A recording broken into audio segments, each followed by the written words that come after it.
Pada siang hari ini, mohon maaf saya terlambat sebelumnya. Pada siang hari ini, saya akan memberikan kuliah mengenai kelainan kulit infeksi jamur.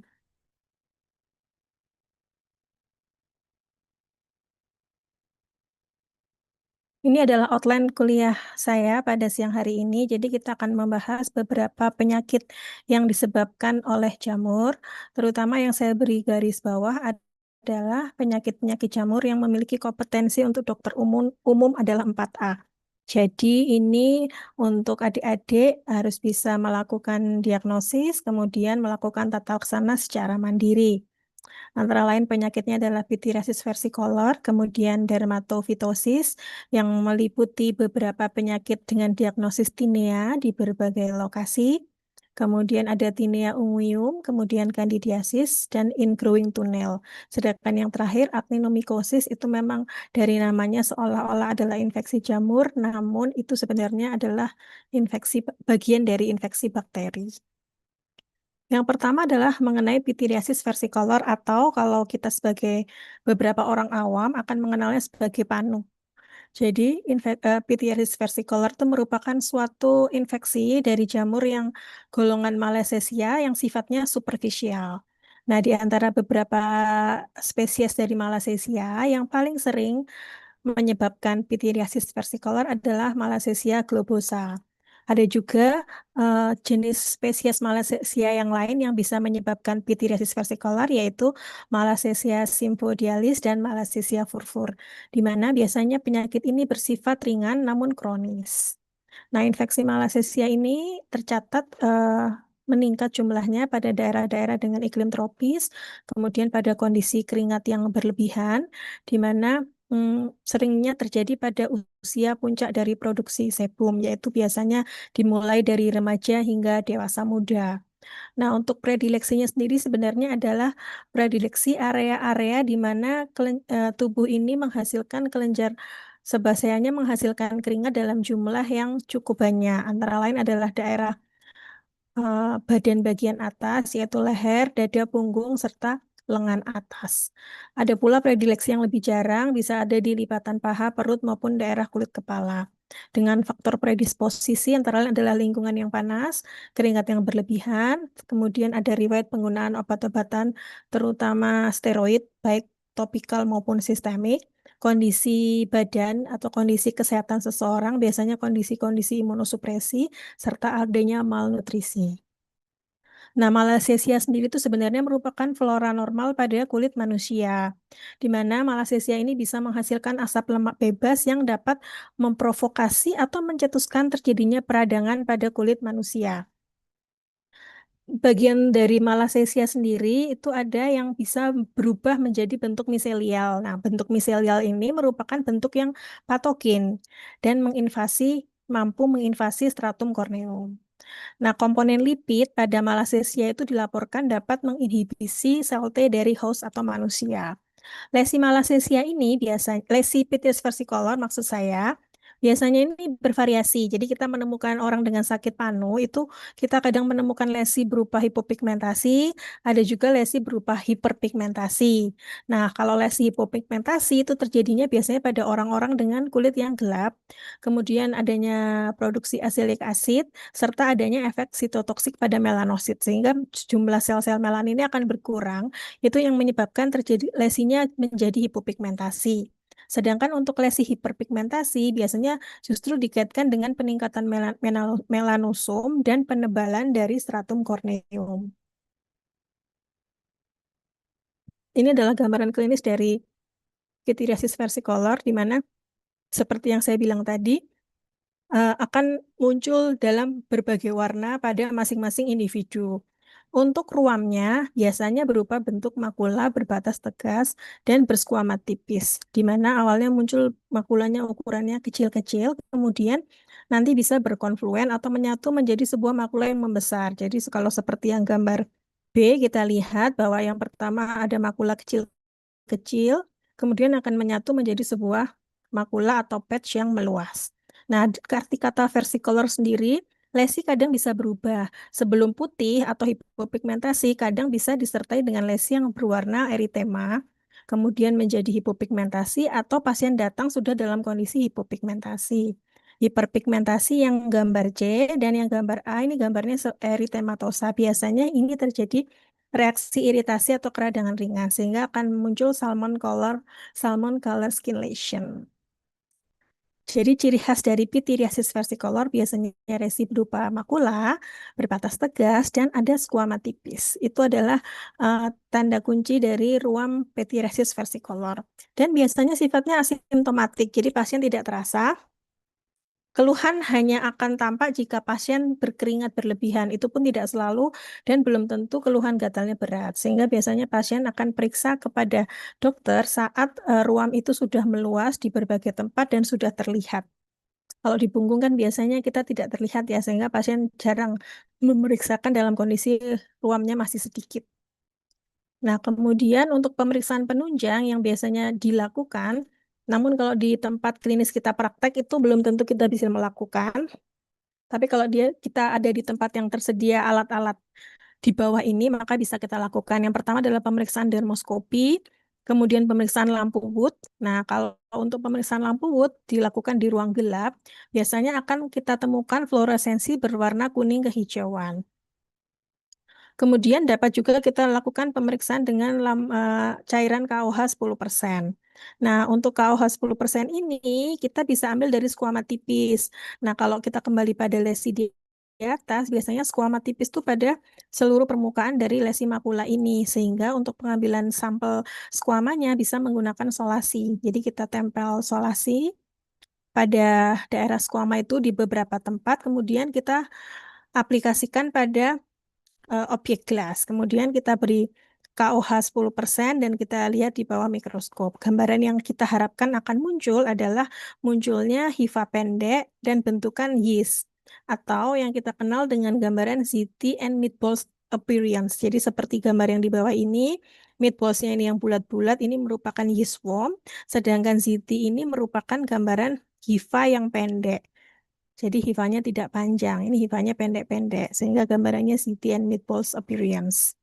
Seperti yang sudah saya katakan tadi, bahwa untuk sediaan untuk KUH, maka kita scraping. Jadi kalau kita merasa skuamanya cukup tebal, bisa kita scraping dengan bagian tumpul dari skapel.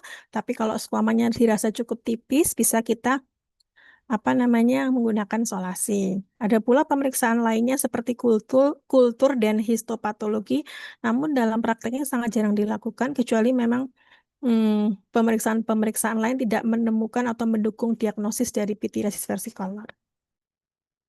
Kemudian untuk diagnosis banding yang paling sering yaitu adalah dermatitis seboroik, di mana adanya keradangan pada daerah-daerah seboroik. Kemudian pityriasis rosea itu juga untuk lokasinya biasanya di daerah dada punggung dan ekstremitas bagian proksimal. Itu jadi sesuai dengan gambaran seperti pada pityriasis versicolor. Namun lesinya pasti kalau pityriasis rosea lebih ke erythematous. Kemudian ada pityriasis alba dan lain sebagainya. Untuk penata laksanaannya, untuk pityriasis versicolor itu bisa menggunakan untuk first line-nya adalah terapi topikal. Ini adalah dua sumber buku dari buku yang berbeda, Fitzpatrick dan buku Rooks mengenai tata laksana dari pityriasis versicolor. Pada dasarnya, first line-nya merupakan terapi topikal, bisa kita gunakan golongan azol, seperti ketoconazole, dengan frekuensi penggunaan 2 kali sehari, bisa selama 2 hingga 3 minggu. Kemudian yang berbentuk cairan bisa kita gunakan dengan kandungan selenium sulfit dan zinc pyrithione. Kemudian untuk di textbook lain dari textbook Rook ini mengatakan bisa juga menggunakan golongan terbinafin 1 krim dengan pengolesan yang sama 2 kali sehari selama 2 kali 3 minggu, 2 sampai 3 minggu. Penggunaan second line bisa menggunakan oral baik fluconazole maupun itraconazole jika didapatkan lesi yang sangat luas dan tidak mendapatkan perbaikan yang signifikan dengan pemberian terapi topikal. Ini untuk topikalnya tadi, lini pertamanya menggunakan ketoconazole. Kalau lesinya lumayan meluas, biasanya bisa kita pilih yang cair, jadi tersedia sediaan sampo. Tapi kalau tidak terlalu luas, bisa kita berikan sediaan bentuk krim. Kemudian untuk sistemiknya seperti yang saya katakan, untuk lesi yang luas dan tidak memberikan efek dari terapi topikal. Bisa kita pilih antara itraconazole atau fluconazole. Namun prognosisnya biasanya sebenarnya untuk pityriasis versicolor ini berespon baik dengan terapi antifungal. Yang menjadi masalah adalah tingkat kekambuhan yang sering terjadi terutama pada orang-orang dengan faktor risiko yang besar. Jadi saat kita menemukan pasien dengan pityriasis versicolor, kita harus selain kita mengobati, kita harus menganalisis pada pasien ini terdapat faktor predisposisi apa. Nah, itu mungkin juga perlu kita lakukan KIE agar faktor predisposisi tersebut dapat kita minimalisir sehingga potensi kekambuhannya juga akan minimal. Sedangkan yang menjadi permasalahan kedua dari terapi pityriasis versicolor adalah perubahan warna. Jadi yang menunjukkan kesembuhan dari pityriasis versicolor ini bukan warna lesi yang hilang, baik hipopigmentasi maupun hiperpigmentasi. Kita mengatakan sembuh bukan dengan cara bukan dilihat dari lesi itu menghilang, tapi setelah kita lakukan pemeriksaan ulang, sudah kita tidak temukan elemen jamur pada lesi tersebut. Nah, yang menjadi permasalahan adalah bahwa warna dari hipopigmentasi maupun hiperpigmentasi itu ternyata membutuhkan waktu berbulan-bulan untuk kembali menjadi semula. Nah, itu sehingga beberapa pasien akan merasa bahwa panunya ini belum sembuh-sembuh. Itu yang perlu juga kita KIE kepada pasien. Kemudian yang berikutnya kita akan masuk pada dermatofitosis. Jadi mikosis atau infeksi yang disebabkan oleh jamur itu secara garis besar itu bisa mengenai lapisan kulit yang paling atas atau kita biasanya sebut dengan infeksi atau invasi superficial, kemudian mengenai agak ke bawah di lapisan subkutan dan lapisan yang paling dalam bahkan sampai penyebaran melalui pembuluh darah atau yang kita sebut dengan infeksi sistemik. Nah, khusus untuk infeksi jamur superficial, itu biasanya disebabkan oleh jamur golongan dermatofita yang biasanya menyerang daerah berkeratin, meliputi kulit, kuku, dan rambut. Oleh karena itu, penyakit yang disebabkan oleh jamur golongan dermatofita ini kita sebut sebagai dermatofitosis. Nah, jamur golongan dermatofita ini ternyata banyak eh, jenisnya. Antara lain adalah genus Epidermophyton, Microsporum, dan Trichophyton, di mana manifestasi klinisnya juga bervariasi, biasanya tergantung jamur penyebabnya dan juga tergantung lokasi dari infeksi jamur tersebut. Diagnosisnya biasanya juga kita bedakan, namanya akan berbeda-beda berdasarkan lokasi anatomi. Seperti yang kita lihat di sebelah kanan, biasanya pada dasarnya kata depan dari diagnosis penyakit-penyakit yang disebabkan oleh jamur golongan dermatofita itu adalah tinea. Nah, untuk kalimat belakangnya itu disesuaikan dengan lokasi dari jamur itu menginfeksi bagian tubuh yang mana. Seperti misalnya bagian wajah, maka kita diagnosis dengan tinea facialis. Kemudian bagian badan kita akan diagnosis dengan tinea corporis. Bagian lipatan atau dan sekitarnya akan kita diagnosis dengan tinea cruris, kepala, kapitis, tangan, kaki, maupun daerah janggut juga memiliki diagnosis yang berbeda. Secara garis besar yang saya katakan tadi, jadi genusnya sebenarnya banyak untuk jamur golongan dermatofita, mulai dari Trichophyton, Microsporum, Epidermophyton, dan lain sebagainya. Dan dia juga memiliki spesifisitas untuk menginfeksi lokasi tertentu. Jadi seperti Trichophyton tuh, dia biasanya bisa menginfeksi bagian kulit, rambut maupun kuku. Sedangkan untuk genus Microsporum lebih sering menginfeksi pada daerah kulit dan rambut saja, Epidermophyton kuku, dan kulit. Asal dari jamur itu pun bervariasi. Ada yang antropofilik memang dengan host manusia yang memang ditularkan melalui kontak langsung, dan ada sumber-sumber reservoir lain untuk jamur-jamur antropofilik antara lain pakaian, sisir, topi, kaos kaki, dan handuk. Itu mungkin yang kadang pasien tidak menyadari bahwa jamur juga bisa tertular melalui benda-benda tersebut. Biasanya jamur-jamur antropofilik ini gejalanya akan ringan dan jarang terjadi inflamasi. Ada juga yang bersumber dari zoofilik, yaitu beberapa hewan yang bisa dijadikan sebagai sumber reservoir dari jamur ini. Dan yang paling sering jamur yang menyebabkan adalah Microsporum canis dan Trichophyton interdigitale. Kemudian ada juga yang bersumber dari kontak langsung dengan tanah. Yang paling sering adalah golongan Microsporum gypseum. Dan biasanya untuk zoofilik dan geofilik ini gambaran lesi inflamasinya akan lebih terlihat dibanding yang disebabkan oleh jamur-jamur golongan antropofilik. Nah, bagaimana patogenesis dari jamur dermatofita itu menginfeksi kulit manusia?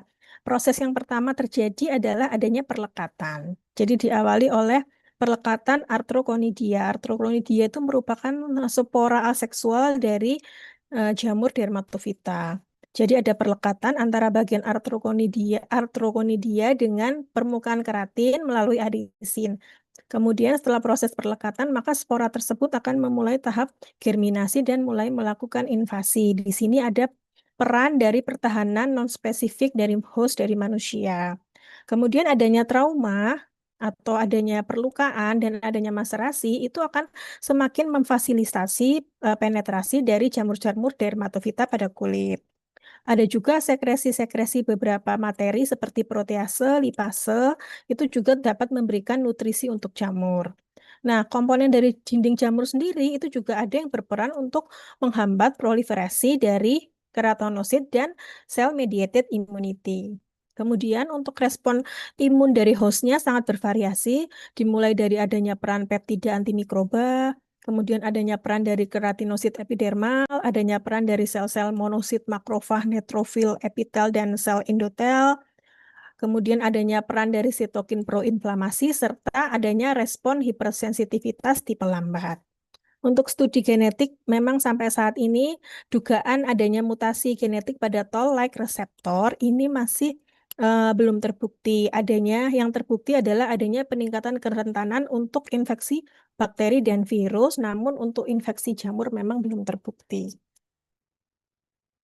Nah, ini adalah tabel untuk pemeriksaan penunjang pada dermatofitosis secara umum. Jadi, pertama adalah bisa kita lakukan pemeriksaan dengan pemeriksaan KOH, biasanya 10%. Kemudian yang kedua adalah kultur. Yang ketiga bisa kita lakukan pemeriksaan dermatofit test medium. Dan berikutnya adalah histopatologi.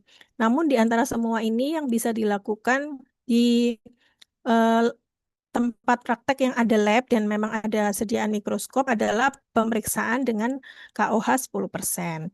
Nah, biasanya yang kita ambil sama seperti pityriasis versicolor adalah squama. Namun untuk dermatofitosis ini biasanya nanti ciri khasnya adalah ada terjadinya lesi aktif pada bagian tepi dan squamanya akan lebih tebal dibanding pityriasis versicolor sehingga kita akan lebih mudah untuk scraping squama pada bagian tepi yang aktif dari lesi tinea. Nah, setelah kita dapatkan, kita letakkan di gelas objek, kemudian kita tutup dengan cover gelas sebelumnya kita tetesi KOH, kemudian kita panaskan sebentar. Kemudian kita bisa lihat di mikroskop. Nah, hasil yang kita harapkan jika memang disebabkan oleh jamur-jamur golongan dermatofita adalah gambarannya di sebelah kanan. Ini adalah hasil gambaran pemeriksaan KOH 10%. Didapatkan hifa yang panjang dan bersepta. Jadi ini hifanya panjang sekali. Septa itu yang batas-batas di antara hifa ini dan dia bercabang. Jadi ini kita ngomongnya biasanya true hifa. Jadi hifa yang muncul pada pemeriksaan jamur-jamur golongan dermatofita. Kemudian ini adalah sedikit apa saya ceritakan mengenai jamur atau dermatofita yang menginfeksi folikel rambut, di mana biasanya ada dua tipe, yaitu ectotrix dan endotrix. Ectotrix ini biasanya sporanya tidak menembus pada batang rambut, sedangkan kalau endotrix sporanya menginvasi hingga ke batang rambut. Nah, untuk pemeriksaan dugaan tinea capitis itu bisa kita lakukan pemeriksaan dengan lampu Wood, di mana bila disebabkan oleh jamur-jamur dermatofita yang menginvasinya secara endotrix, biasanya tidak kita tampak adanya gambaran fluorescence. Namun, kalau ectotrix bisa kita lihat ada tampakan gambaran kuning kehijauan. Sedangkan kalau untuk Favus, Tinea favus atau Tinea favosa itu jika kita lakukan pemeriksaan fluorescence akan memberikan gambaran biru keabu-abuan. Jadi ini bisa kita gunakan untuk membantu penegakan diagnosis tanpa perlu melakukan pemeriksaan tambahan yang lainnya. Yang pertama adalah tinea facialis. Jadi kita masuk ke penyakit satu persatu sesuai dengan lokasi dari infeksi jamur dermatofita. Yang pertama adalah tinea facialis. Jadi dari namanya tinea facialis, maka jamur ini mengenai daerah wajah. Nah, biasanya pada anamnesis kita akan menemukan pasien akan mengeluh adanya bercak eritematosa yang meninggi yang gatal pada wajah.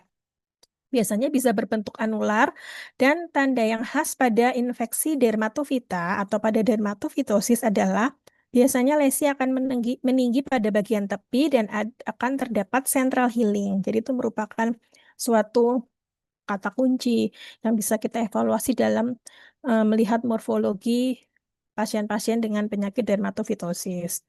Sedangkan pada anak-anak dan perempuan dewasa, biasanya jabat juga kita temukan bentukan pustul. Bahkan kadang hanya tampak lesi-lesi berupa squama. Jadi kita perlu anamnesis dengan tepat dan juga perlu mengevaluasi lokasi lain selain lokasi yang dikeluhkan oleh pasien. Untuk pemeriksaan penunjang sama seperti yang tadi saya sebutkan di atas, yaitu biasanya KUH, histopatologi kultur, dengan diagnosis banding, kalau untuk di daerah wajah, biasanya yang sering hampir menyerupai adalah rosacea, dermatitis seboroid, dermatitis kontak, dermatitis perioral. Kemudian berikutnya adalah tinea corporis. Jadi tinea corporis adalah dermatofitosis pada kulit berambut halus. Jadi di seluruh bagian badan kecuali pada telapak tangan, telapak kaki, lipatan paha, kemudian area kepala, area wajah itu tidak termasuk tinea corporis. Biasanya penyebab yang paling sering adalah Trichopiton rubrum. Walaupun dapat disebabkan oleh genus lain seperti Epidermophyton flossosum, Trichopiton interdigitale, Microsporum canis, dan Trichopiton tonsurans. Transmisinya seperti yang saya jelaskan tadi, jadi bisa kontak langsung, kemudian fomites melalui alat-alat yang tadi juga saya sebutkan yang ternyata bisa menularkan jamur juga autoinokulasi. Jadi tertular dari jamur di dalam badannya sendiri. Biasanya paling sering saat pasien menggaruk, maka spora dari jamur itu akan bersembunyi di bawah kuku. Kemudian pasien melakukan gerakan menggaruk di daerah lain secara rutin atau terus-menerus memungkinkan terjadi autoinokulasi. Dengan faktor resiko antara lain adalah pakaian yang ketat, frekuensi kontak skin to skin yang sering, adanya trauma minor dan kelembapan yang meninggi. Ada pula variasi jenis tinea lain yaitu tinea imbricata yang disebabkan oleh Trichopiton concentricum. Itu bentuk lesinya memang membulat gitu, sirkuler, tidak seperti lesi-lesi tinea corporis pada umumnya. Kemudian ada Majosi granuloma, yaitu jenis tinea yang memang menginvasi sampai agak ke dalam, biasanya disebabkan oleh Trichopiton rubrum, Trichopiton interdigitale, dan Microsporum canis.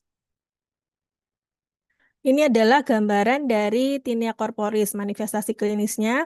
Jadi tadi kan kecuali telapak kaki, tapi kalau punggung kaki atau kita bilangnya dorsal dari kaki itu masih kita diagnosis sebagai tinea corporis. Jadi gambarannya adalah plak anular polisiklik dengan skuama sepanjang tepi yang eritematosa dan aktif. Ini ya. Jadi central healing itu maksudnya terjadi penyembuhan pada bagian sentral, kemudian pada bagian tepinya aktif. Di bagian tepinya aktif, seperti yang bawah juga di bagian tepinya aktif. Ini adalah kata kunci untuk lesi-lesi dari tinea.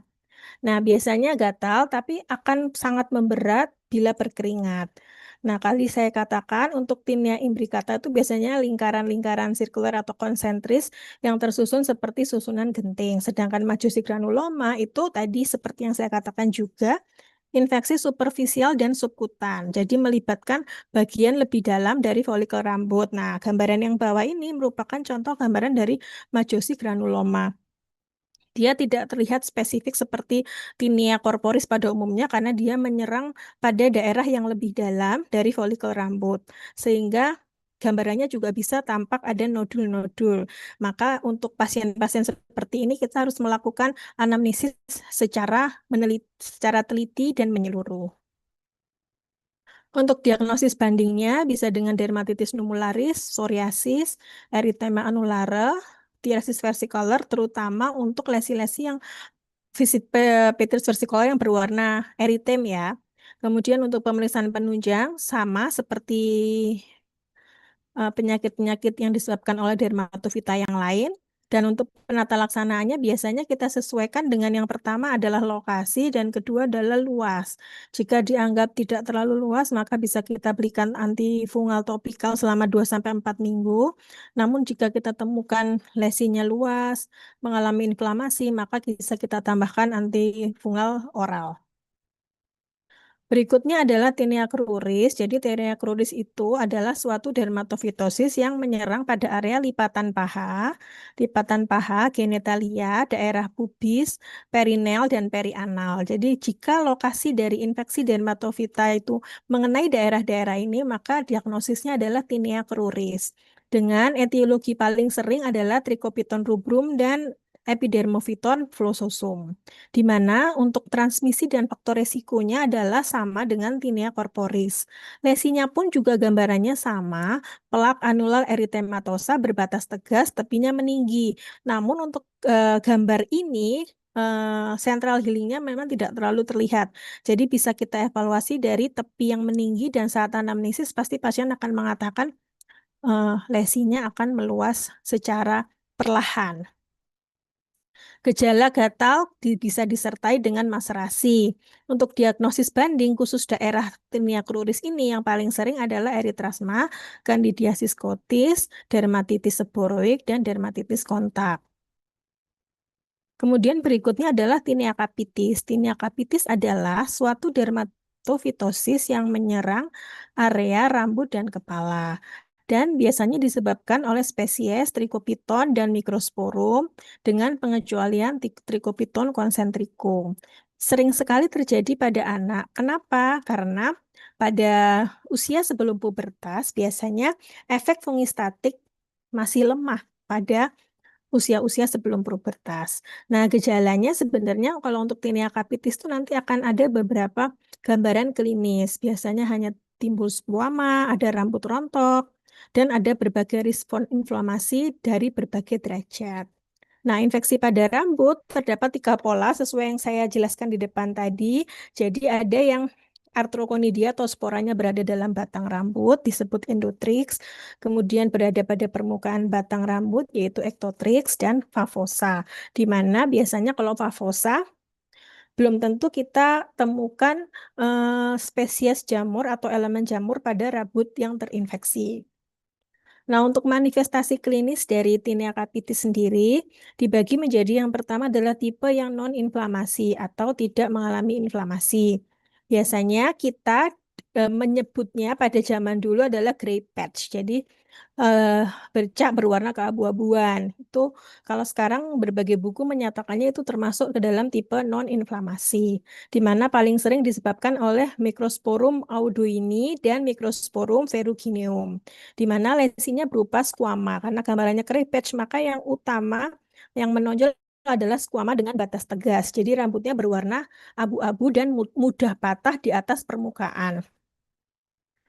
Biasanya kalau kita lakukan pemeriksaan dengan pemeriksaan lampu Wood, jika gambaran dermatofitanya ektotrik, maka bisa tampak fluoresensi hijau atau kuning kehijauan sesuai dengan tabel tadi. Kemudian yang kedua adalah tipe atau gambaran black dot. Jadi black dot titik-titik hitam gitu ya.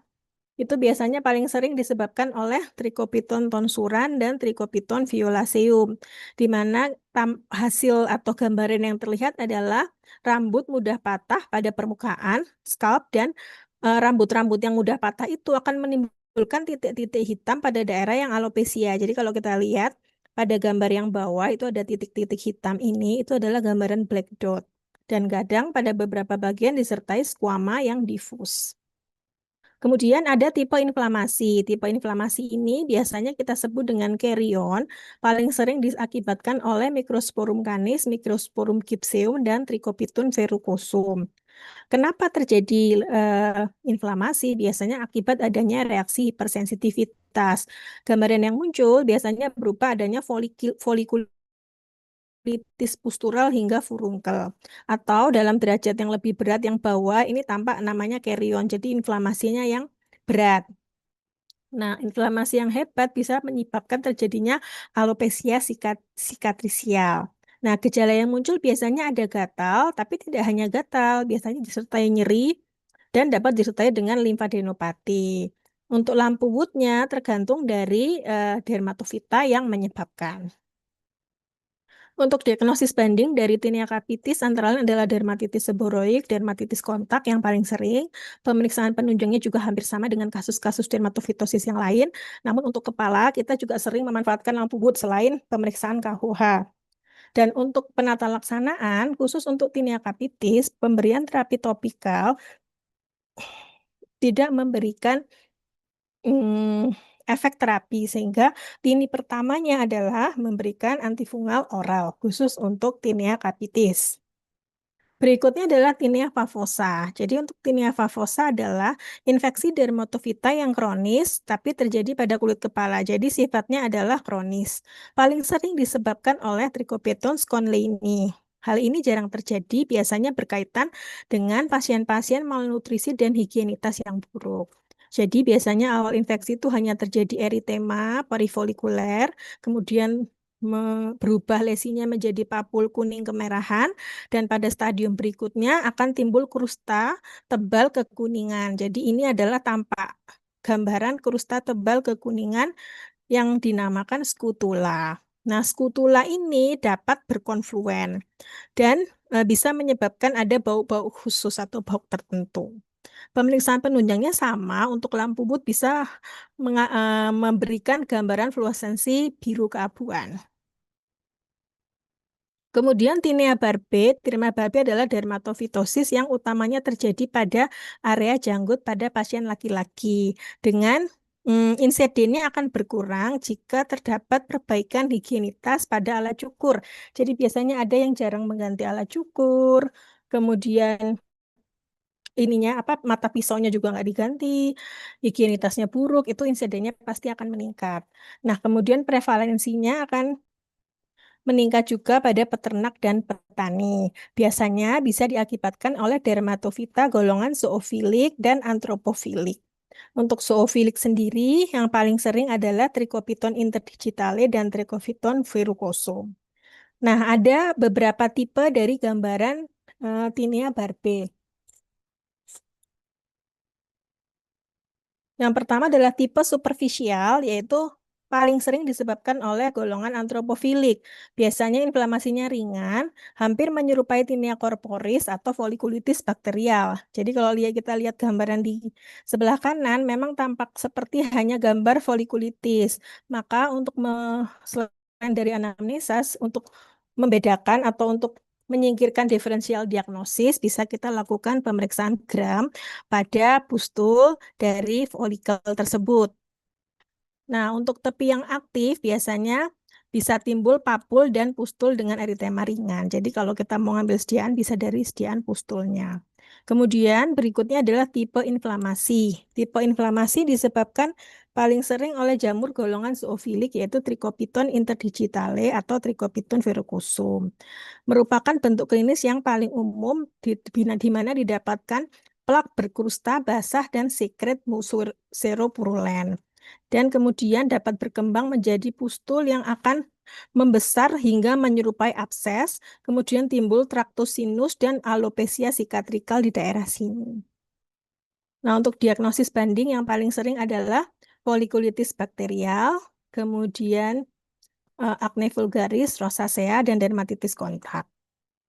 Nah, untuk tinea barbe sama dengan tinea capitis membutuhkan terapi antifungal oral. Untuk keradangan yang berat bisa kita tambahkan dengan kortikosteroid atau glukokortikoid oral pada minggu awal atau dengan short terapi ya, jadi hanya beberapa hari saja. Berikutnya adalah dermatofitosis yang mengenai kaki dan tangan, yaitu tinea pedis dan tinea manus, atau mungkin beberapa sumber menamakan tinea manum. Jadi sama antara tinea manus maupun tinea manum.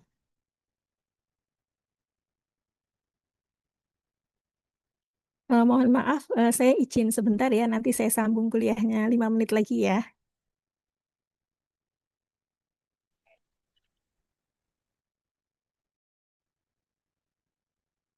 Oke. karena kita melanjutkan kuliah mengenai kelainan kulit yang disebabkan oleh jamur. Kemarin kita sampai pada tinea pedis dan tinea manus. Jadi kalau beberapa literatur itu menyatakan dengan tinea manum, tapi kita juga bisa mengatakan dengan tinea manus. Jadi sama manum dan tinea manus bisa kita gunakan dua-duanya. Dan untuk dermatofitosis tinea pedis itu didefinisikan suatu dermatofitosis yang terkena pada daerah kaki. Sedangkan kalau untuk tinea manus itu dermatofitosis pada telapak tangan dan sela-sela jari tangan.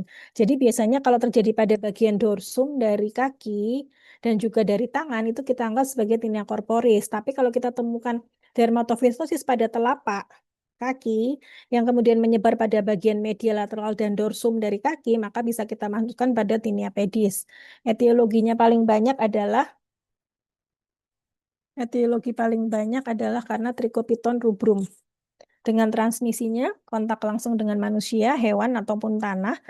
Maksudnya ini di dalam hewan atau tanah itu terdapat dermatofita yang menyebabkan dermatofitosis ini ya. Dan dapat juga melalui autoinokulasi. Dan biasanya kalau untuk tinea manus itu hanya mengenai satu tangan saja. Ini adalah manifestasi klinis untuk tinea pedis. Jadi ada beberapa tipe. Yang pertama adalah tipe interdigital. Jadi terjadi pada sela jari kaki. Nah, ini merupakan tipe yang paling sering terjadi. Biasanya gambarannya berupa squama, eritema, sama adanya maserasi. Jadi ada putih-putih ini, ada daerah yang mengalami maserasi. Dan dapat terjadi koinfeksi dengan beberapa organisme yang lain seperti Pseudomonas, Proteus, serta Staphylococcus aureus. Jadi kita perlu anamnesis dengan tepat untuk mengevaluasi kira-kira apakah ini murni jamur ataukah ada koinfeksi dengan organisme yang lainnya. Kemudian berikutnya adalah tipe hiperkeratotik kronis atau kita ngomongnya moccasin type. Jadi ini merupakan tipe yang paling sering disebabkan oleh Trichopiton rubrum, di mana gambaran yang tampak berupa squama difus atau lokal yang bilateral dan terjadi pada kulit yang tebal. Jadi telapak tangan, medial, dan lateral kaki. Jadi kenanya pada telapak, kemudian ini bagian medial, serta sebelah sananya bagian lateral. Itu yang sering terjadi pada tipe moccasin type. Dapat juga tiba-tiba timbul vesikel yang kemudian pecah membentuk squama kolaret. Dan dapat terjadi dengan tinea manus. Jadi ada namanya sindrom 2 feet 1 hand. Jadi terjadi tinea pedis pada kedua kaki plus tinea manus pada satu tangan. Itu adalah sindrom 2 feet 1 hand. Dan biasanya tipe untuk tinea pedisnya adalah tipe moccasin type. Kemudian tipe vesikubulosa ini sering disebabkan oleh Trichopiton interdigitale. Jadi bentuknya awalnya vesikel tegang, kemudian nanti akan pecah menjadi erosi. Ini ada bekas vesikel atau bulanya di daerah sini ya. Dan biasanya terjadi pada kulit periplantar. Kemudian berikutnya adalah tipe ulceratif akut yang paling banyak disebabkan sama oleh Trichopiton interdigitale dan bisa terjadi koinfeksi dengan bakteri gram negatif. Sama gambarannya vesiko, tapi ditambahin vesikopustul dan meluas sehingga terjadi ulcerasi yang purulen pada permukaan pelantar. Jadi pada telapak kaki, sehingga kita biasanya kalau pasien datang, kita malah lebih curiga itu adalah suatu infeksi bakteri daripada dermatofitosis. Berikutnya adalah tinea manus, di mana lesinya biasanya sering pada telapak tangan dan sela-sela jari tangan. Kemudian lesinya berupa lesi yang non-inflamasi, jadi biasanya merupakan squama difus dan ciri khasnya garis kulit, garis tangan terlihat makin jelas. Ini kita bandingkan ya antara tangan yang sebelah kiri, kalau pasien ini tangan sebelah kanan pasien, ini tangan sebelah kiri pasien. Tangan sebelah kanan pasien ini terdapat tinea manus, sedangkan sebelah kiri tidak. Dan kedua kakinya terdapat tinea pedis. Jadi pada pasien ini mengalami sindrom 2 feet 1 hand, yaitu infeksi pada kedua kaki dan pada satu tangan. Nah, kemudian untuk diferensial diagnosis dari tinea pedis antara lain tergantung tipenya. Kalau untuk tipe interdigital tadi bisa kita DD dengan infeksi bakteri, infeksi candida maupun eritrasma. Kalau tipe hiperkeratosis bisa kita DD dengan dishidrosis, psoriasis atau dermatitis kontak. Kemudian kalau untuk tinea manus dapat kita DD dengan dermatitis kontak, psoriasis, keratoderma. Untuk pemeriksaan penunjang bisa kita periksa seperti yang golongan dermatofitosis yang lain, yaitu dengan KUH yang paling bisa dilakukan, histopatologi dan kultur. Dan untuk tinea pedis ini memang risiko infeksi sekundernya lebih besar karena hampir sebagian terjadi koinfeksi dengan bakteri. Dan untuk penata laksanaannya, biasanya kalau untuk tinea pedis interdigital yang ringan itu cukup dengan antifungal topikal.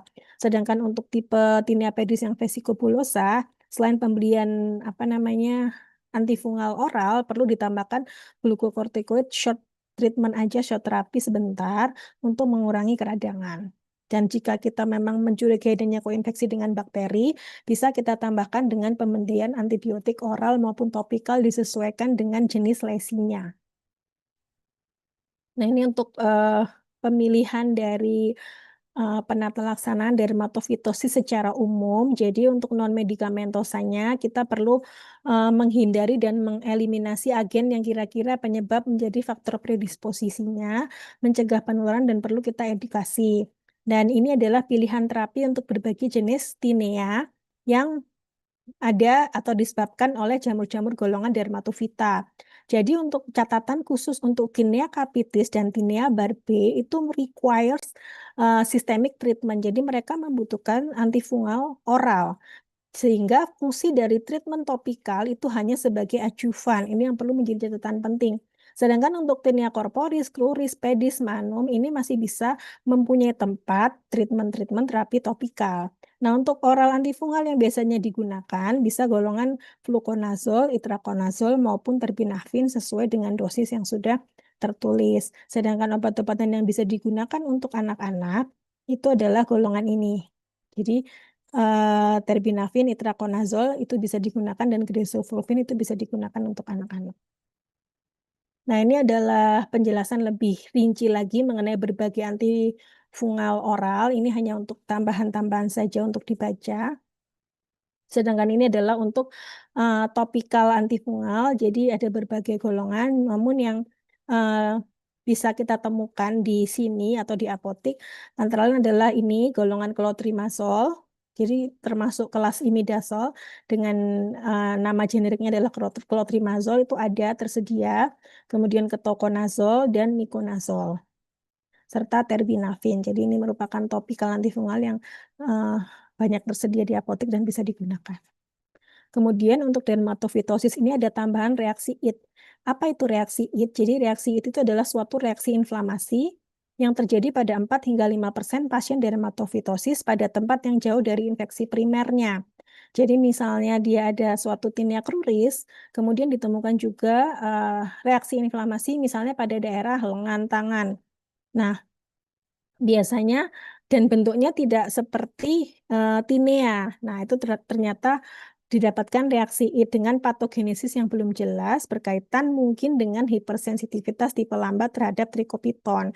Jadi ini kemungkinan terjadi pada dermatofitosis yang disebabkan oleh jamur dermatofita golongan genus trikopiton. Dan lesinya biasanya polimorfik dan bervariasi. Namun kita curiga ke arah reaksi it up jika apa? Jika terjadi pertama adanya dermatofitosis pada bagian tubuh yang lain. Jadi kita sudah curiga, oh ini ada tinea corporis, ini ada tinea cruris. Maka saat kita temukan lesi di tempat yang lain, kita harus curiga pertama ini adalah reaksi it. Kemudian kedua, kita coba lakukan pemeriksaan penunjang, misalnya pemeriksaan KOH pada lesi reaksi IT, maka tidak didapatkan elemen jamur. Itu tidak menyingkirkan bahwa itu bukan reaksi IT, justru pada lesi reaksi IT itu tidak didapatkan elemen jamur. Dan kata kunci yang berikutnya adalah dia akan mengalami resolusi seiring dengan membaiknya lesi infeksi primer. Jadi kita jika temukan pasien dengan tinea, kemudian kita temukan lesi lain yang tidak seperti gambaran tinea di tempat lain, maka kita jangan keburu untuk mendiagnosis lesi tersebut dengan dermatitis sehingga kita berikan steroid topikal. Jangan, tapi kita tetap utamanya obati dulu dermatofitosisnya. Maka saat kontrol kita evaluasi, kalau ternyata dia mengalami resolusi juga, maka diagnosisnya adalah reaksi IT. Kecuali kalau memang setelah kita obati dermatofitosis tidak membaik dan memang pasien memiliki riwayat dermatitis, misalnya dermatitis pneumolaris atau atopik, dan sudah pernah terjadi di lokasi yang sama, baru bisa kita berikan steroid topikal untuk terapi di daerah tersebut. Tapi jika itu baru pertama kali dan kita curiga karena reaksi IT, maka kita obati dermatofitosisnya terlebih dahulu. Kemudian adalah tinea unguium. Jadi Nah, secara garis besar kita mengetahuinya dengan istilah onikomikosis, jadi jamur yang mengenai daerah kuku. Namun sebenarnya onikomikosis ini secara definisi adalah infeksi pada lempeng kuku atau pada nail beds yang disebabkan oleh berbagai jenis baik jamur dermatofita, non-dermatofita, terus golongan Neosoclastidium serta golongan Candida. Itu adalah pengertian dasar dari onikomikosis. Nah, Tinea unguium itu lebih ditujukan untuk infeksi pada nail beds yang disebabkan oleh jamur dermatofita.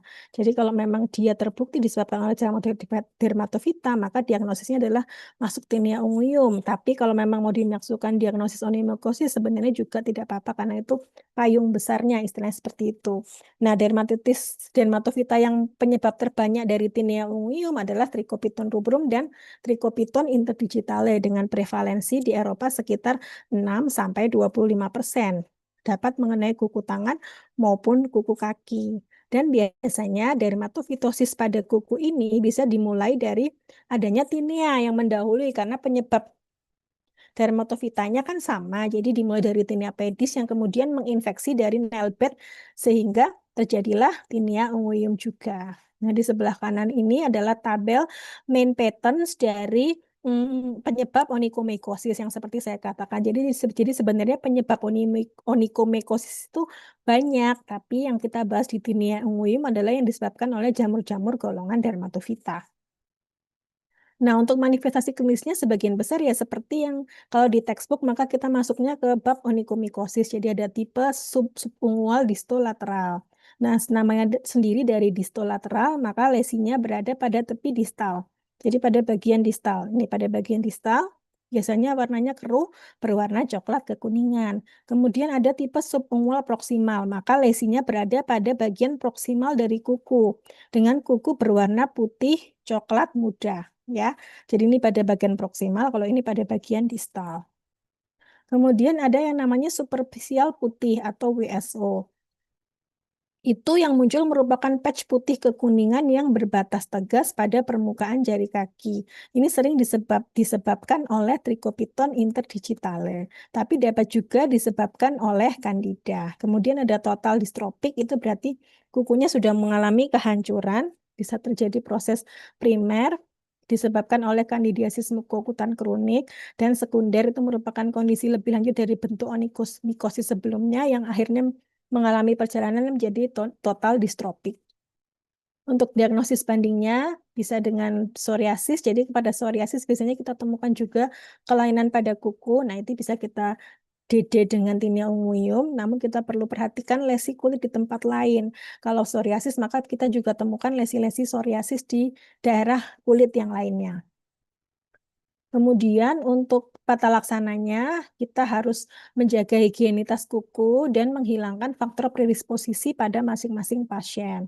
Dan untuk pemilihan antifungal sistemik, itu kita harus mempertimbangkan juga organisme penyebabnya, efek samping, dan interaksi obat. Kenapa? Karena untuk pengobatan tinea unguium ini biasanya membutuhkan terapi dalam jangka waktu yang panjang.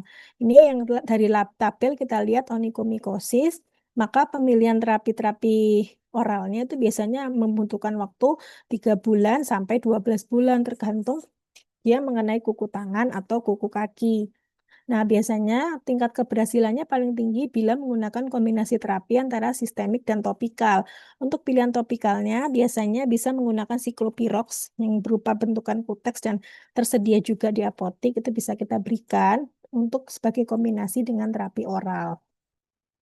Sekarang kita akan masuk pada kandidiasis. Jadi kandidiasis merupakan suatu penyakit inflamasi, bisa terjadi akut maupun kronik yang terjadi disebabkan oleh spesies Candida, di mana yang paling banyak adalah Candida albicans. Di mana Candida ini merupakan suatu patogen yang bersifat oportunistik dan dapat menimbulkan gejala inflamasi yang khas di kulit, mukosa maupun kuku serta bisa berpotensi menjadi invasif. Jadi kandidiasis ini bisa juga menginfeksi sampai pada pembuluh darah dan menyebabkan terjadinya sepsis. Candida ini sebenarnya komensal pada manusia, yaitu biasanya pada daerah kulit, mukosa, orofaring, saluran pernafasan, saluran pencernaan, dan genitalia. Adapun penyebab lain selain Candida albicans ada Candida glabrata, tropicalis, cruzi, parasilosis, dan dubliniensis. Faktor resiko rata-rata kalau penyakit jamur biasanya adalah kondisi obesitas, diabetes, defisiensi imun, usia. Itu adalah sebagian besar faktor-faktor resiko untuk pasien-pasien yang terkena kandidiasis maupun golongan dermatofita. Untuk patogenesis sendiri, faktor yang mempengaruhi adalah virulensi dari jamur tersebut, kemudian enzim dan toksin yang dihasilkan, serta kemampuan untuk melakukan perlekatan. Dan Candida albicans ini merupakan Candida yang paling patogen, di mana infeksi Candida ini dapat merangsang atau memicu terjadinya respon imun alami dan adaptif melalui jalur interleukin 17. Nah, studi terkini ada mutasi pada CARD9, yaitu molekul untuk produksi sel T helper 17 sehingga memberikan defek pada neutrofil. Sehingga seseorang yang memiliki mutasi pada CARD9 akan mengalami kerentanan untuk terjadinya infeksi Candida. Untuk manifestasi dari klinis dari kandidiasis secara umum juga disesuaikan dengan jenis lesinya dan lokasi lesinya. Jadi ada kandidiasis kutis mengenai kulit, kandidiasis oral mengenai daerah oral, paronychia ini mengenai daerah periungual atau sekitar kuku, kemudian kandidiasis vulvovaginal mengenai daerah genitalia, Candida balintensis untuk laki-laki dan vulvovaginal untuk perempuan. Kemudian kandidiasis mukokutan kronik ini mengenai kulit namun sifatnya kronis, dan kandidiasis disseminata yaitu infeksi kandida yang sudah menyebar hingga ke pembuluh darah. Nah, ini adalah kandidiasis kutis, yaitu kandida yang menyerang kulit. Yang pertama adalah kandidiasis kutis lokalisata. Jadi ini adalah gambaran klinis lesi kandida di kulit berupa plak atau makula eritematosa. Jadi BV red gambarannya. Dan ciri khas atau tanda khas dari lesi kandida adanya lesi satelit. Ini lesi satelit yang kecil-kecil di sekitar lesi plak. Ini adalah lesi satelit. Nah, ini adalah lesi satelit, jadi itu merupakan gambaran papul dan pustul di perifer. Jadi kalau kita menemukan lesi seperti ini, lesi seperti di bawah ini, di mana ada plak, kemudian ada tampak lesi satelit kecil-kecil, ini kita sudah bisa secara klinis mengarah ke diagnosis kandidiasis. Sedangkan kalau lokasinya di daerah intertriginosa atau flexural, maka biasanya kita diagnosis dengan kandidiasis intertriginosa. Kemudian kalau untuk interdigitalis memang gambarannya hampir sama seperti Tinea pedis tadi yang gambarannya interdigitalis, jadi gambarannya berupa plak maserasi putih. Ini kalau memang kita misalnya kita scraping, maka kita akan menemukan dasar eritematosa. Sedangkan ini adalah campuran gambaran miliaria yang sudah terinfeksi oleh Candida. Jadi gambarannya seperti ini. Itu termasuk dalam miliaria profunda biasanya. Jadi yang lebih dalam disertai dengan infeksi Candida, maka gambarannya berupa papul-papul vesikel kecil dengan ciri khas dia monomorfik atau bentuknya sama. Kemudian ini adalah kandidiasis orofaring. Jadi ada bentukan seperti pseudomembran. Pseudomembran yang bercak-bercak keputihan. Biasanya kalau kita lihat dasarnya adalah eritematosa. Kalau ini adalah full plak eritematosa, sedangkan ini adalah cheilitis angularis. Jadi ada di sudut bibir, baik yang kanan atau kiri. Atau kita ngomongnya perlece, biasanya itu berupa visura dan krusta di sudut mulut. Nah, ini biasanya disebabkan juga oleh sebagian besar oleh Candida. Kemudian masuk ke paronychia. Jadi sebenarnya secara garis besar paronychia itu ada dua, yaitu paronychia akut dan kronis. Di mana kalau paronychia akut itu biasanya disebabkan oleh golongan Staphylococcus herpes treponema. Sedangkan paronychia kronis itu bisa disebabkan oleh reaksi iritasi, alergi kontak, hipersensitivitas terhadap makanan, dan Candida. Jadi paronychia yang disebabkan oleh Candida itu biasanya adalah paronychia kronis. Nah, paronychia candida ini biasanya anak-anak yang menderita kandidiasis oral atau memiliki kebiasaan mengisap jempol. Nah, itu akan resiko terjadinya paronychia pada daerah tangan. Kemudian pasien-pasien imunodefisiensi. Dan adanya trauma ringan itu dapat merusak dari kutikula sehingga hilangnya pertahanan alami terhadap organisme penyebab infeksi. Di mana tandanya? Biasanya pada daerah periungual ini terjadi eritem. Pada daerah Neilfolk proksimal, kemudian hilangnya kutikula dan kerusakan kulit, dan berkaitan juga dengan onikolosis dan distrofi kuku. Jadi biasanya infeksi Candida dimulai dengan paronychia, kemudian adanya invasi pada nail plate, akhirnya menyebabkan onikomikosis. Jadi paronychia dulu ini edema, bengkak, kemudian masuk Candida, lewat sini, kemudian terjadi onikomikosis. Berikutnya adalah kandidiasis mukokutan kronik. Ini hanya untuk nice to know aja, karena ini tidak termasuk dalam kompetensi 4A. Jadi banyak sekali variasi klinis dari kandidiasis mukokutan kronik. Biasanya memang pada pasien-pasien dengan neutropeni, ada yang kandidiasis oral kronik, kemudian ada yang kandidiasis kronik dengan endokrinopati, kemudian tanpa endokrinopati, kemudian kronik lokalisata, difus kronik, kronik dengan adanya timoma.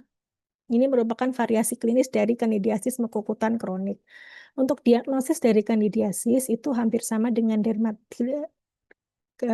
diagnosis dari dermatofitosis. Jadi dari anamnesa dan pemeriksaan fisik harus sudah mengarah ke kandidiasis. Kemudian untuk kandidiasis kutis yang superficial bisa kita lakukan pemeriksaan KOH dan kita lakukan pemeriksaan gram.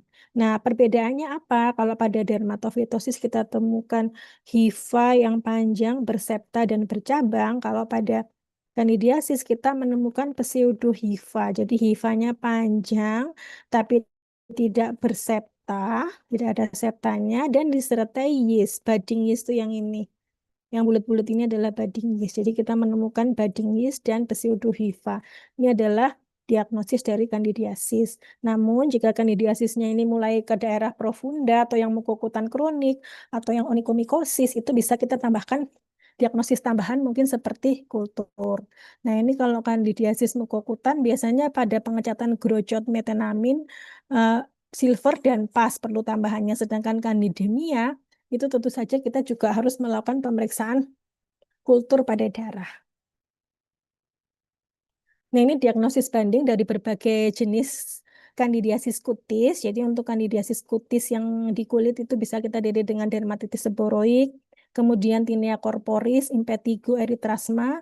Kalau untuk oral thrush kita bisa DD dengan herpes simplex seperti yang tadi sudah kita bicarakan.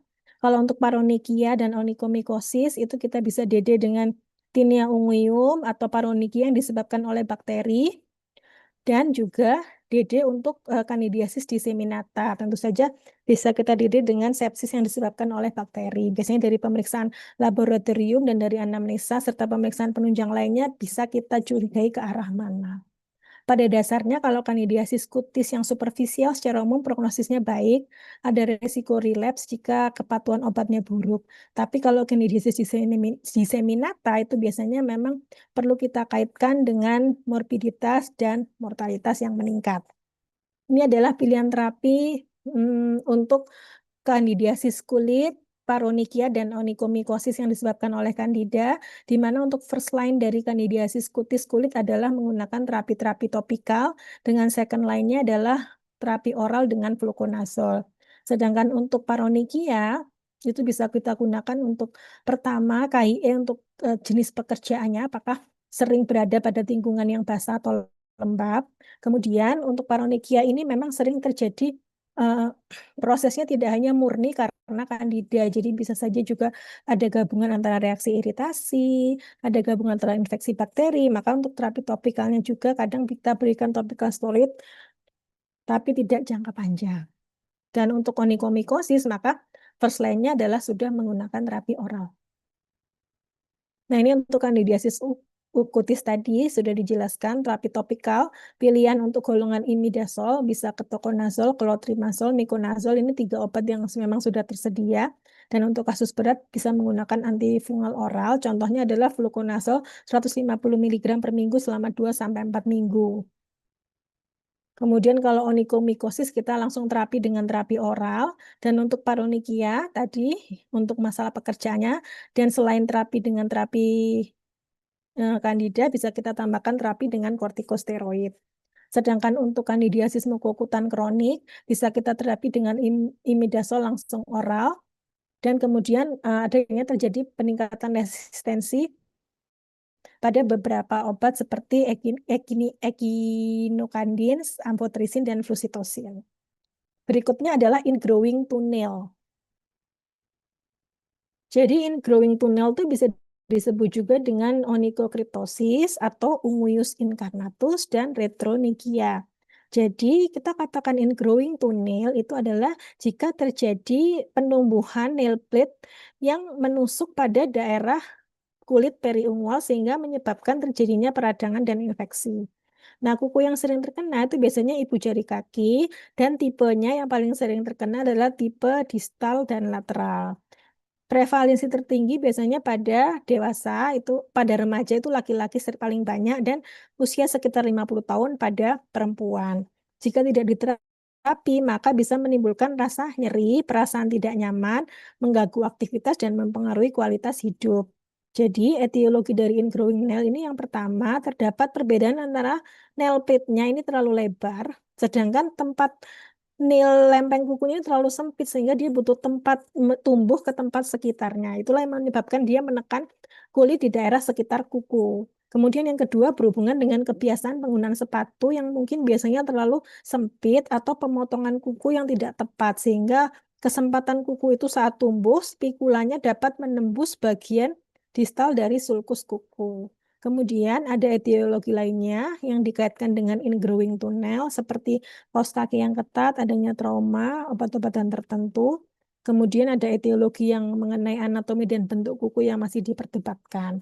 Nah, rasa yang tidak nyaman saat terjadi ingrowing tunnel itu adalah rasa nyeri, inflamasi, dan supurasi sehingga dapat timbul jaringan granulasi. Untuk lebih jelasnya bisa dilihat pada gambar ini. Jadi secara garis besar ingrowing tunnel itu dibagi menjadi 3 stage.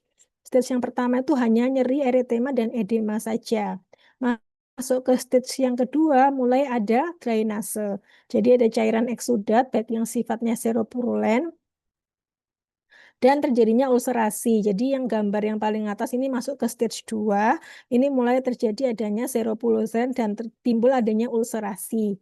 Jadi ini daerah nail plates yang ini tumbuh ke sini sehingga menimbulkan terjadinya infeksi atau inflamasi akut.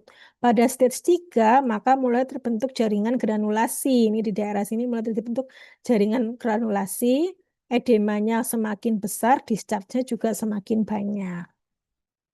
Nah, untuk diagnosisnya biasanya bisa kita tegakkan secara klinis. Jika kita perlu lakukan pemeriksaan X-ray hanya jika diperlukan. Diagnosis bandingnya adalah subungual eksostosis dan tumor pada nail plate.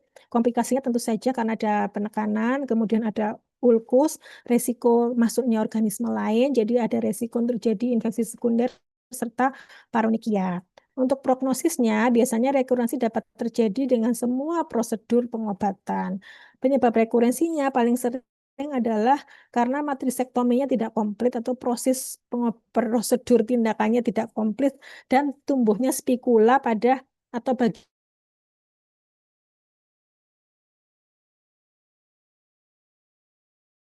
kuku sederhana itu akar rekurensinya lebih tinggi. Nah, untuk menata laksananya biasanya dengan edukasi. Jadi kita edukasi untuk pemilihan penggunaan sepatu dan cara pemotongan kuku yang tepat dan kita evaluasi pada pasien itu kira-kira ada faktor predisposisi apa yang bisa dihindarkan. Kemudian konservatif itu untuk lesi yang ringan sedang bisa kita pertama sisipkan kapas pada ujung kuku atau kita tarik jaringan lunaknya menjalui kuku dengan tape dan melindungi jaringan lunaknya dengan alat.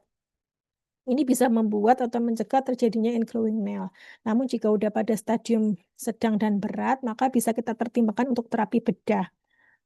Misalnya kita memperkecil kuku atau menghilangkan jaringan lunak yang benar, yang bengkak, bisa dengan avulsi kuku, matristektomi dan lain sebagainya. Ini adalah gambar untuk terapi secara konservatif ya. Jadi ini seperti kita memberikan kapas di ujung sini supaya kuku ini nggak tumbuh ke dalam sini. Kemudian ini kita menggunakan lateral tape untuk menarik bagian periungual yang sebelah lateral ini ke arah lateral lagi supaya kuku ini tidak masuk ke sini dan ini penggunaan alat juga untuk mencegah supaya kuku ini tidak tumbuh ke dalam.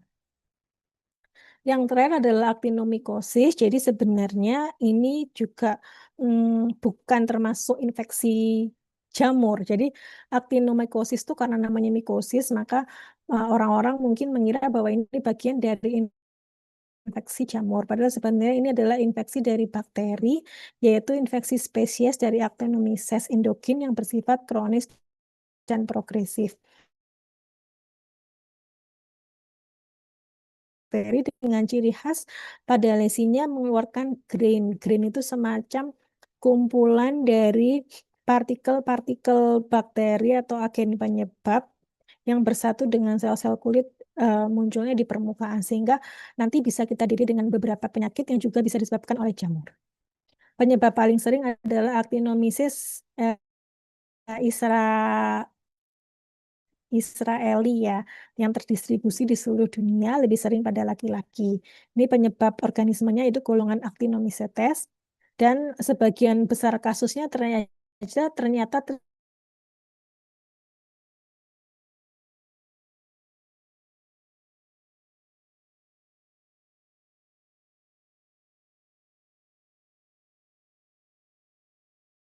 terjadi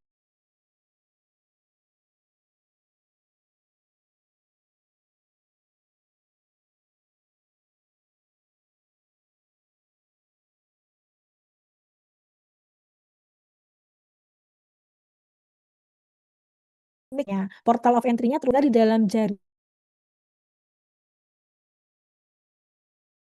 akan bergrains yang tadi saya katakan, atau sulfur granul. Jadi merupakan kumpulan dari bakteri yang dikelilingi oleh bel beberapa ada actinomycetoma disebabkan oleh jamur. Sedangkan kalau actinomycetoma disebabkan pembengkakan dengan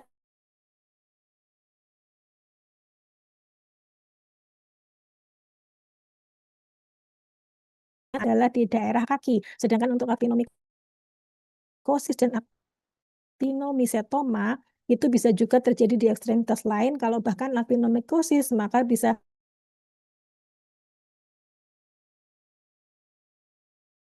ada daerah cervical, hampir selalu ada. Jadi ini yang menjadi kata kunci bahwa jika kita menemukan suatu pembengkakan dengan adanya sinus drainase dan memproduksi grains, maka kita harus curiga pada beberapa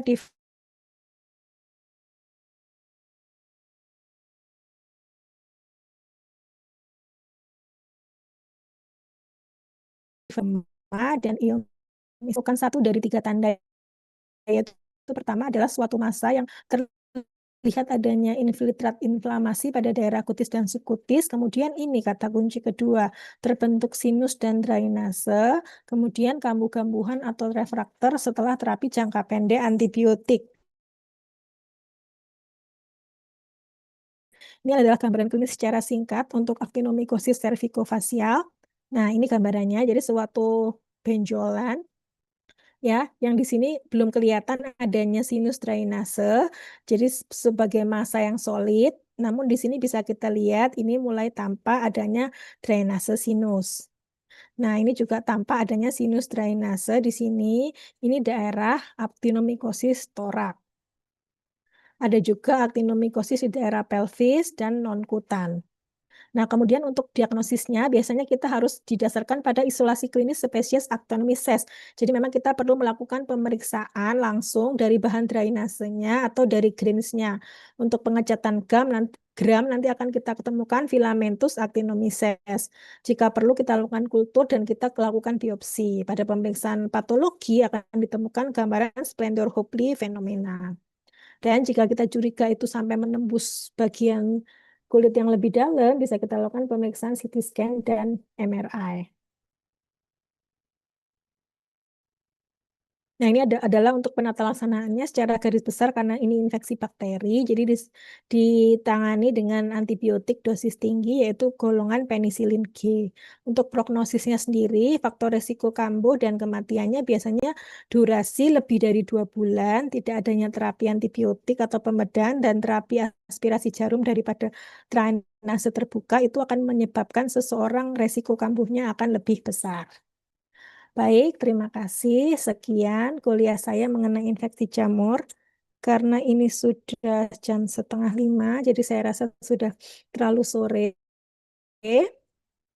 Jadi jika ada pertanyaan bisa disampaikan lewat WA, nanti akan saya jawab di WA.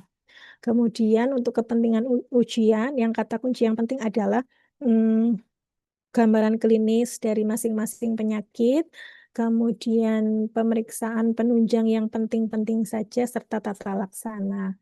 Itu saja mungkin yang saya sampaikan. Mohon maaf jika ada kekurangan. Wassalamualaikum warahmatullahi wabarakatuh.